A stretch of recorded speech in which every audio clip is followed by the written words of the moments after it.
श्री कृष्णाय वासुदेवाय हरे परमात्मने प्रणतः क्लेशनाशाय गोविंदाय नमो नमः। हरे कृष्णा। आप सभी का दिन शुभ और मंगलमय हो। आज दिनांक है 20 अप्रैल और दिन है रविवार। आज आप सुनेंगे वैशाख मास महात्म्य के 8वें दिन की कथा। इस कथा में वैशाख मास की श्रेष्ठता, उसमें जल, व्यंजन, छत्र, पादुका और अन्न आदि दानों की महिमा का वर्णन है। तो आइए रसपान करते हैं। भगवान नारायण नरश्रेष्ठ, नर देवी सरस्वती तथा महर्षि वेद व्यास को नमस्कार करके भगवान की विजय कथा से परिपूर्ण इतिहास पुराण आदि का पाठ करना चाहिए। सूत जी कहते हैं, राजा अम्बरीश ने परमेष्ठी ब्रह्मा के पुत्र देवर्षि नारद से पुण्यमय वैशाख मास का महात्म्य इस प्रकार पूछा। हे ब्राह्मण, मैंने आपसे सभी महीनों का महात्म्य सुना। उस समय आपने यह कहा था कि सब महीनों में वैशाख मास श्रेष्ठ है, इसलिए यह बताने की कृपा करें कि वैशाख मास क्यों भगवान विष्णु को प्रिय है और उस समय कौन कौन से धर्म भगवान विष्णु के लिए प्रीतिकारक है।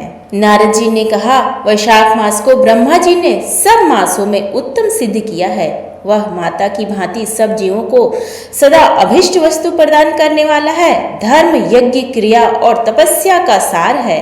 संपूर्ण देवताओं द्वारा पूजित है। जैसे विद्याओं में वेद विद्या, मंत्रों में प्रणव, वृक्षों में कल्प वृक्ष, धेनुओं में कामधेनु, देवताओं में विष्णु, वर्णों में ब्राह्मण, प्रिय वस्तुओं में प्राण, नदियों में गंगा जी, तेजों में सूर्य, अस्त्र शस्त्रों में चक्र, धातुओं में सुवर्ण, वैष्णवों में शिव तथा रत्नों में कौस्तुभ मणि है।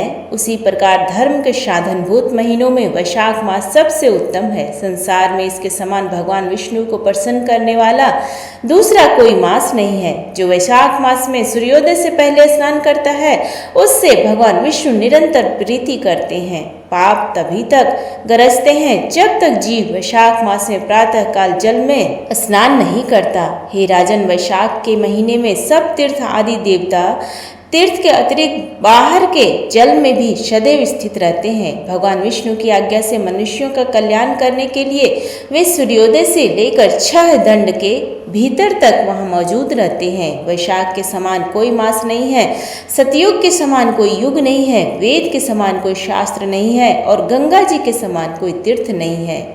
जल के समान दान नहीं है, खेती के समान धन नहीं है और जीवन से बढ़कर कोई लाभ नहीं है। उपवास के समान कोई तप नहीं है, दान से बढ़कर कोई सुख नहीं। दया के समान धर्म नहीं, धर्म के समान मित्र नहीं, सत्य के समान यश नहीं, आरोग्य के समान उन्नति नहीं।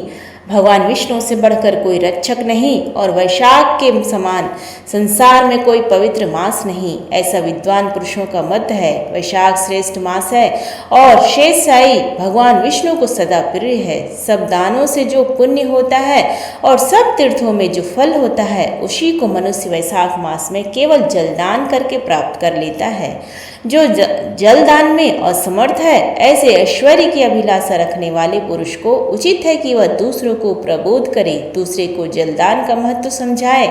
यह सब दानों से बढ़कर हितकारी है। जो मनुष्य वैशाख मास में सड़क पर यात्रियों के लिए प्याऊ लगाता है, वह विष्णु लोक में प्रतिष्ठित होता है। हे नृपश्रेष्ठ, प्रपादन पौंसला या प्याऊ देवताओं, पितरों तथा ऋषियों को अत्यंत प्रीति देने वाला है। जिसने प्याऊ लगाकर रास्ते के थके मांदे मनुष्यों को संतुष्ट किया है, उसने ब्रह्मा, विष्णु और शिव आदि देवताओं को संतुष्ट कर लिया है। हे राजन, वैशाख मास में जल की इच्छा रखने वाले जल, छाया चाहने वाले छाता और पंखे की इच्छा रखने वाले को पंखा देना चाहिए। हे राजेंद्र, जो प्यास से पीड़ित महात्मा पुरुष के लिए शीतल जल प्रदान करता है, वह उतने ही मात्र से इस 10,000 राजसूय यज्ञों का फल पाता है। धूप और परिश्रम से पीड़ित ब्राह्मण को जो पंखा डुलाकर हवा करता है, वह उतने ही मात्र से निष्पाप होकर भगवान का पार्षद हो जाता है।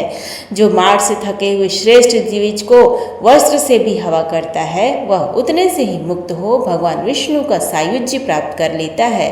जो शुद्ध चित्त से ताड़का पंखा देता है, वह सब पापों का नाश करके ब्रह्मलोक को जाता है। जो विष्णु प्रिय वैशाख मास में पादुका दान करता है वह यमदूतों का तिरस्कार करके विष्णु लोक में जाता है। जो मार्ग में अनाथों के ठहरने के लिए विश्रामशाला बनवाता है उसके पुण्य फल का वर्णन किया नहीं जा सकता। मध्याह्न में आए हुए ब्राह्मण अतिथि को यदि कोई भोजन दे तो उसके फल का अंत नहीं है। हे राजन, अन्न दान मनुष्यों को तत्काल तृप्त करने वाला है, इसलिए संसार में अन्न के समान कोई दान नहीं है। जो मनुष्य मार्ग के थके हुए ब्राह्मण के लिए आश्रय देता है उसके पुण्य का फल का वर्णन नहीं किया जा सकता। हे भोपाल, जो अन्न दाता है वह माता पिता आदि का भी विस्मरण करा देता है, इसलिए तीनों लोकों के निवासी अन्नदान की ही प्रशंसा करते हैं। माता और पिता केवल जन्म के हेतु हैं, पर जो अन्न देकर पालन करता है मनीषी पुरुष इस लोक में उसी को पिता कहते हैं। तो ये थी आज की कथा। आगे की वृत्तांत सुनने के लिए हमारे YouTube चैनल पर बने रहें। तब तक के लिए जय श्री कृष्णा, राधे राधे, धन्यवाद।